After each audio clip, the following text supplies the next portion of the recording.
বিন্দু যাওয়ার পথে ভয়াবহ পাহাড় ধস, আচমকায় রাস্তার উপর নেমে এলো পাহাড়, অল্পের জন্য বড়সড় বিপদ থেকে রক্ষা পেল পর্যটকের দল। বিন্দু যাওয়ার পথে আচমকাই পাহাড়ে ধস নামায় ব্যাপক বিপর্যয়। মুহূর্তের মধ্যে পাহাড়ের মাটি ও পাথর নেমে এসে রাস্তার একাংশ ঢেকে দেয়। সেই সময় ওই রাস্তা দিয়ে যাচ্ছিল একটি পর্যটকের দল। অল্পের জন্য বড়সড় দুর্ঘটনার হাত থেকে রক্ষা পান পর্যটকেরা। পাহাড় থেকে ধস নামার ঘটনায় আতঙ্ক ছড়িয়ে পড়ে পর্যটকদের মধ্যে।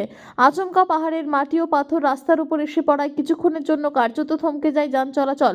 পরিস্থিতি দেখে আতঙ্কিত হয়ে পড়েন পথ চলতি মানুষ ও পর্যটকরা।